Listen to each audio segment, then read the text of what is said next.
Hello दोस्तों, कैसे हैं आप सब। आई होप आप सब बहुत ही बढ़िया होंगे। हम आगे अपने नए अकाउंटिंग स्टैंडर्ड के रिवीजन के अंदर, जिसके अंदर बात करेंगे इसकी अकाउंटिंग स्टैंडर्ड नंबर 29 के बारे में, जो बताएगा हमें क्या तीन चीजों के बारे में, प्रोविजंस, कंटिंजेंट लायबिलिटी और कंटिंजेंट असेट।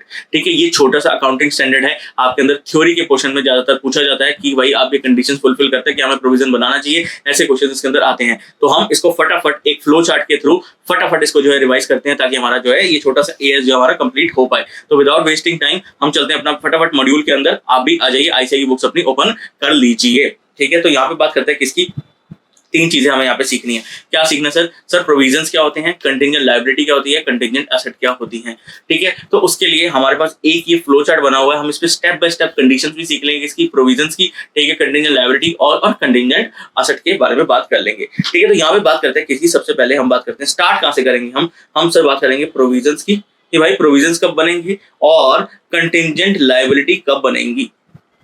ठीक है जी, कंटिंजेंट लायबिलिटी कब बनेगी। तो हम बात करते हैं किसकी, स्टार्ट करते हैं। यहाँ पे क्या कहता है कि भाई सबसे पहले आपको क्या चेक करना है, प्रेजेंट ऑब्लिगेशन है as a result of an obligating event. ठीक है, प्रेजेंट ऑब्लिगेशन है as a result of obligating event. Present obligation मतलब ये आज की डेट में एग्जिस्ट करती है। ये as a result of past event हम किस में आ गए, ऑब्लिगेशन के अंदर आ गए हैं। मतलब ये घटना घटित हो चुकी है, आज हम बाउंड है, हमारे पास कोई ऑल्टरनेटिव अवेलेबल नहीं है। तो अगर यहाँ पे हमारे पास क्या एग्जिस्ट करती है, पहली कंडीशन, ये सारी की सारी कंडीशन किसकी है सर, ये सारी की सारी कंडीशन क्या है, प्रोविजंस की कंडीशन है। हमें प्रोविजन इसके अकॉर्डिंग जो है रिकॉग्नाइज करने हैं। तो सबसे पहले कहता है कि भाई प्रेजेंट ऑब्लिगेशन है as a result of an obligative event, as a result of an past event. ठीक है, तो अगर ये यस है, मतलब प्रेजेंट ऑब्लिगेशन एग्जिस्ट करती है, तो हम आगे चलेंगे किसके ऊपर, सेकंड कंडीशन के ऊपर, जो कहता है कि भाई प्रोबेबल आउटफ्लो होगा।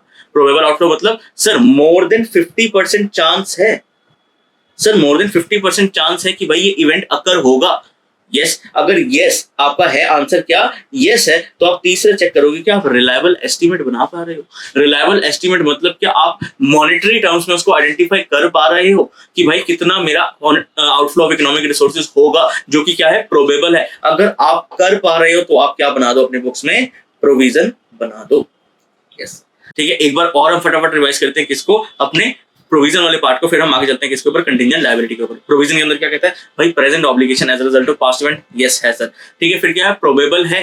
ठीक है, प्रोबेबल है आउटफ्लो ऑफ इकोनॉमिक रिसोर्सेज होगा, यस, मोर देन 50% चांस है। ठीक है, और रिलायबल एस्टिमेट क्या आप कर पा रहे हो। ठीक है, रिलायबल एस्टिमेट अब यहाँ पे आप कैसे करते हो सर, यहाँ पे दो तरीके दिए हुए हैं। ठीक है, एक होता है most likely outcome method,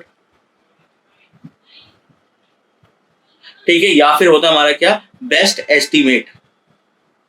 sir इसका मतलब क्या सर, ठीक है, या तो हम फॉलो करेंगे रिलायबल एस्टिमेट बनाएंगे किससे, मोस्ट लाइकली आउटकम मेथड से। मतलब क्या, प्रोबेबिलिटी का यूज करके। किसका यूज करके सर, प्रोबेबिलिटी का यूज करके, या फिर हम यूज करेंगे बेस्ट एस्टिमेट, जो भी हमारा मैनेजमेंट का एस्टिमेट होगा उसके बेसिस पे हम प्रोविजन बना देंगे। मोस्ट लाइकली आउटकम मेथड में क्या होता है कि हम कहेंगे कि भाई 10 लाख का आउटफ्लो होगा, इसके चांसेस है 20%, इतने का आउटफ्लो होगा, इसके चांसेस है इतने %। ठीक है, तो उसको हम कहते हैं ये क्या हमारा मोस्ट लाइकली आउटकम मेथड है, जिसकी वजह से हम क्या निकालते हैं, रिलायबल एस्टीमेट जो है बना पाते हैं। तो हम अगर ये तीन कंडीशन फुलफिल कर लेते हैं, तो हमें बुक्स में क्या बनाना पड़ेगा, प्रोविजन जो है रिकॉग्नाइज करना पड़ेगा। अगर इनमें से कोई भी कंडीशन मीट नहीं हुई, अगर इनमें से कोई भी कंडीशन मीट नहीं होती है, तो वो क्या बन जाएगी, हमारी कंटिंजेंट लायबिलिटी जो है बुक्स में ट्रीट करी जाएगी। मतलब क्या, अगर कोई चीज प्रेजेंट ऑब्लिगेशन नहीं है तो वो क्या होगी, पॉसिबल ऑब्लिगेशन मानी जाएगी। अगर वो पॉसिबल ऑब्लिगेशन भी नहीं है, ठीक है, तो जी कुछ नहीं, हम कुछ नहीं कर सकते बुक्स में। ठीक है, तो कंटिंजेंट लायबिलिटी के लिए या तो वो प्रेजेंट ऑब्लिगेशन होगी जो कि फर्दर कंडीशन मीट नहीं कर पाई प्रोविजन की। मतलब क्या, या तो मैं होऊंगा प्रेजेंट ऑब्लिगेशन या होऊंगा पॉसिबल ऑब्लिगेशन। अगर मैं पॉसिबल ऑब्लिगेशन हूं, ठीक है, तो मैं क्या बनाऊंगा अपने बुक्स में, कंटिंजेंट लायबिलिटी रिकॉर्ड करूंगा। अगर उसका लाइकलीहुड ऑफ अकरेंस क्या है, रिमोट नहीं है तो। ठीक है, अगर उसका लाइकलीहुड ऑफ अकरेंस रिमोट नहीं है तो, मतलब रिमोट मतलब ना के बराबर। ओके, तो मतलब हम बात करते हैं किसकी, कंटिंजेंट लायबिलिटी के बारे में। ठीक है, तो दो चीजें लिखते हैं। एक कहते हैं हम सर प्रेजेंट ऑब्लिगेशन है, हमने कहा ओके, बट वो आगे जो प्रोविजन की दो कंडीशन है, क्या कि वो प्रोबेबल है, रिलायबल एस्टिमेट कर पा रहे हो। अगर ये कंडीशन मीट नहीं हुई और वो क्या थी, प्रेजेंट ऑब्लिगेशन थी, तो हम क्या नहीं बनाएंगे, प्रोविजन उसको नहीं बनाएंगे, बट क्या बना देंगे, कंटिंजेंट लायबिलिटी बना देंगे। बिकॉज प्रोविजन बनाने के लिए ये सारी कंडीशन जो हमारी सेटिस्फाई होनी चाहिए। अगर इनमें से एक भी कंडीशन सेटिस्फाई नहीं हुई तो वो क्या बनेगी, कंटिंजेंट लायबिलिटी। बट अगर वो प्रेजेंट ऑब्लिगेशन नहीं है, क्या है, पॉसिबल ऑब्लिगेशन है, मतलब इन फ्यूचर में अकर जो है हो सकती है, ऑन अकरेंस और non occurrence of N uncertain future event. तो क्या है, पॉसिबल ऑब्लिगेशन है। बट जो अकरेंस और non occurrence of A future event है वो क्या है, अगर रिमोट है, मतलब क्या, रिमोट का मतलब क्या सर, वो ना के बराबर है, वो इवेंट होगा ही नहीं, बिल्कुल ना के बराबर है। अगर वो रिमोट है तो हम कहेंगे कि भाई कुछ नहीं बनेगा, कंटिंजेंट लायबिलिटी बुक्स में रिकॉर्ड नहीं होगी। बट अगर वो रिमोट नहीं है तो आप उसको क्या डिस्क्लोज करोगे, एज अ कंटिंजेंट लायबिलिटी, जो अपने नोट्स टू अकाउंट के अंदर जो है डिस्क्लोज आपको यहाँ पे करना पड़ेगा। ठीक है, बात करते हैं किसकी, कंटिंजेंट एसेट। जैसे ये पॉसिबल ऑब्लिगेशन वो होती है हमारी पॉसिबल एसेट, जिसको हम बुक्स में रिकॉर्ड नहीं करते, because we don't account for future probable gains in our books of account. ठीक है, तो आई होप आपको यहाँ तक जो है बात समझ आ गई होगी किसकी, प्रोविजंस, कंटिंजेंट लायबिलिटी और कंटिंजेंट एसेट के बारे में। इसके अंदर हमारी जो है थोड़ी बहुत बातें जो और करी गई हैं यहाँ पे। ठीक है, तो अब हमें तीन चीजें तो क्लियर है, प्रोविजन, कंटिंजेंट लायबिलिटी और कंटिंजेंट एसेट। अब यहाँ पे हम बात करते हैं किसकी, रीइंबर्समेंट्स के बारे में। सर रीइंबर्समेंट का मतलब क्या कहना चाहते हो? सपोज एग्जांपल लेते हैं कि भाई मैं कोई भी ऐसे कॉन्ट्रैक्ट के अंदर एंटर हुआ हूं जहां पे अगर मुझे कोई भी लॉस होता है तो मुझे वो रीइंबर्स कर दिया जाएगा।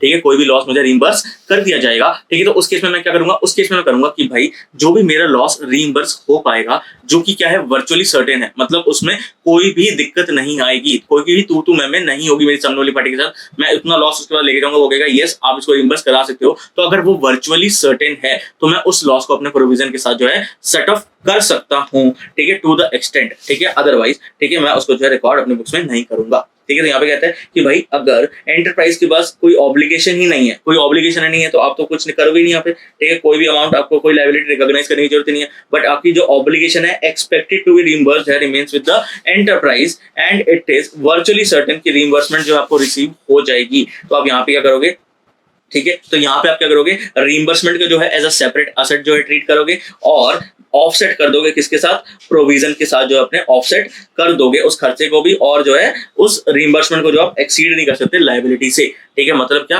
अगर मेरा 10,000 का प्रोविजन रिकॉग्नाइज किया गया है और रीइंबर्समेंट मुझे 8,000 के रिसीव होगी तो आप 8,000 को उसको नेट ऑफ करके 2,000 अपने बुक्स में दिखा दोगे। But reimbursement to the extent of provision ही नेट ऑफ कर सकते हो, उससे ज्यादा की रीइंबर्समेंट आप नेट ऑफ नहीं कर सकते। बट जहां पे क्या है, वर्चुअली सर्टेन नहीं है, वर्चुअली सर्टेन नहीं है तो एक्सपेक्टेड रीइंबर्समेंट को आप जो एज एन एसेट जो है रिकॉग्नाइज नहीं कर सकते बुक्स में। तो हमने यहाँ पे क्या समझा कि भाई मैंने किसी को वॉशिंग मशीन सेल करी, वॉशिंग मशीन में कपड़े धो ही नहीं पाया वो, और वो वॉशिंग मशीन लेके मेरे ऊपर कोर्ट केस उन्होंने कर दिया कि भाई ये वाला तो खर्चा आपको देखना पड़ेगा, आपने खराब मशीन मुझे बेच दी है। और मैं चला गया कंपनी के पास कि भाई आपकी वजह से मुझे नुकसान उठाना पड़ गया। अब जो भी डैमेजेस मैंने पे किया, अगर मुझे कंपनी कहती कि मैं आपको जो है 8,000 पे मैं रिइंबर्स कर दूंगी, आपने टोटल 10,000 का हर्जाना भरा है मेरी गलती की वजह से, तो मैं क्या करूंगा, 8,000 का रिइंबर्समेंट अगर वर्चुअली सर्टेन है, मतलब कंपनी कोई आनाकानी नहीं करेगी इसके अंदर, तभी उस रिइंबर्समेंट को नेट ऑफ कर पाऊंगा, अदरवाइज उसको नेट ऑफ नहीं करूंगा, एज एन एसेट रिकॉग्नाइज नहीं करूंगा। तो यहाँ पे बस ध्यान में रखने वाली क्या बात है कि भाई अगर कोई भी रिइंबर्समेंट है तो तब तक वो वर्चुअली सर्टेन नहीं है, तब तक आप उसको अपने प्रोविजन के अगेंस्ट जो है नेट ऑफ नहीं करोगे, उस रिइंबर्समेंट को भी रिकॉग्नाइज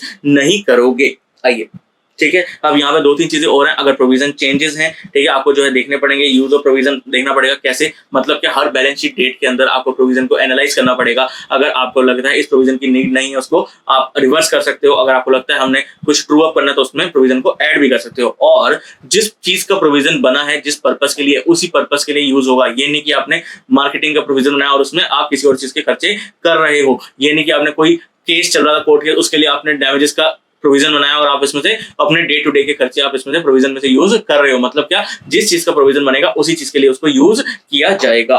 तो यस, इसके अंदर यही छोटी छोटी बातें हमें दे रखी थी। ठीक है, रिस्ट्रक्चरिंग और फ्यूचर ऑपरेटिंग लॉसेस की बात करिए कि भाई फ्यूचर ऑपरेटिंग लॉसेस का कोई प्रोविजन अपने बुक्स में नहीं बनाते, बिकॉज ये रिकॉग्निशन क्राइटेरिया जो है मीट नहीं करता, बिकॉज ये पास्ट इवेंट भी नहीं है, प्रेजेंट ऑब्लिगेशन भी नहीं है। रिस्ट्रक्चरिंग की बात करते हैं तो रिस्ट्रक्चरिंग में भी क्या बात करते हैं कि अगर आपकी line of business he change होगी, मैनेजमेंट का स्ट्रक्चर ही चेंज हो गया, रीऑर्गेनाइजेशन हो गया, ठीक है, तो प्रोविजन ऑफ रिस्ट्रक्चरिंग कॉस्ट जो है तभी बनाओगे, कभी बनाओगे जब प्रोविजन का रिकॉग्निशन क्राइटेरिया आपका मीट होगा, अदरवाइज आप उसको नहीं बनाओगे। तो बाकी चीजें आ जाती हैं आपकी किससे, डिस्क्लोजर से रिलेटेड। अभी आपको अकाउंटिंग स्टैंडर्ड जो है काफी बड़ा लग रहा होगा जब आपने किताब में से देखोगे, बट आप जब स्टेप बाय स्टेप अगर इसको पढ़ोगे तो आपको लगेगा जो हमने चर्चा इस क्लास के अंदर करी है इसके अलावा और कुछ भी नहीं है इस अकाउंटिंग स्टैंडर्ड के अंदर। ठीक है, तो हमने एक बार क्विक रिकैप ले लेते हैं। क्या हमने बात करी किसकी, प्रोविजन की। ठीक है, प्रोविजन के अंदर हमें तीन चीजें देखनी होती हैं। क्या कि सर वो क्या है, प्रेजेंट ऑब्लिगेशन है as a result of past event. Yes sir, outflow of economic resources जो है प्रोबेबल है, मतलब मोर देन 50% चांस है कि ये अकर होगा। हमने कहा यस कि भाई पैसा हमारी जेब से जाएगा ही जाएगा। और तीसरी चीज क्या कहते हैं कि भाई कि हम रिलायबल एस्टिमेट बना पा रहे हैं हम इसका। यस, अगर रिलायबल एस्टिमेट बना पा रहे हैं, और रिलायबल एस्टिमेट दो तरीके से बनता है, मोस्ट लाइकली आउटकम मेथड से, जिसके अंदर हम बात करते हैं इसकी प्रोबेबिलिटी की, या फिर बेस्ट एस्टिमेट जो मैनेजमेंट एस्टिमेट के बेसिस पे हम उसको रिकॉग्नाइज कर लेते हैं, इसके बेसिस पे हम प्रोविजन रिकॉग्नाइज कर लेते हैं। बट अगर प्रेजेंट ऑब्लिगेशन थी और प्रोविजन की आगे की दो कंडीशन में से कुछ भी मीट नहीं हो पाया, तो वो कहां चला जाएगा सर? ये कंटीजेंट लायबिलिटी है। अगर वो प्रेजेंट ऑब्लिगेशन ही नहीं थी तो वो क्या बन जाएगी सर? Possible obligation. अगर वो पॉसिबल ऑब्लिगेशन भी नहीं है तो हम उसका कुछ भी नहीं करेंगे, बट वो पॉसिबल ऑब्लिगेशन है, बट उसका अकरेंस जो है क्या है? रिमोट है। रिमोट है तो कुछ भी नहीं करेंगे, रिमोट नहीं है तो मतलब क्या? ना के बराबर नहीं है, तो हम क्या करेंगे? उसको as a contingent liability box में रिकॉर्ड कर लेंगे, नोट्स टू अकाउंट में जो है दिखा देंगे, नोट्स टू अकाउंट के अंदर उसको डिस्क्लोज कर देंगे। बाकी कंटीजेंट एसेट का हम कोई ट्रीटमेंट नहीं करते। रीइंबर्समेंट की कहानी हमने पढ़ ली, और डिस्क्लोजर आपको देना पड़ेगा कि भाई क्या कैरिंग अमाउंट थी बिगिनिंग और at end of the period में, क्या आपने एडिशनल प्रोविजन जो है बनाए हैं, ठीक है, क्या यूज हुआ प्रोविजन का, कितना अनयूज पड़ा हुआ है, ये सारी चीजें आपको किसके अंदर बतानी पड़ती है? AS29 के अंदर आपको डिस्क्लोज करनी पड़ती है। तो आई होप आपको ये जो है AS29 फटाफट बढ़िया तरीके से समझ आ गया होगा। आप क्या कर सकते हैं, आप लोग अब आप इसको फटाफट अपनी बुक से जो है रिवाइज कर लीजिए, इसके क्वेश्चन जो है ट्राई कर लीजिए, बिकॉज एग्जाम्स में टाइम बहुत ही कम है, और हम अगले अकाउंटिंग स्टैंडर्ड के लिए फटाफट आपके लिए वीडियो बना के लाते हैं। तब तक stick to the channel and like and subscribe. Thank you so much.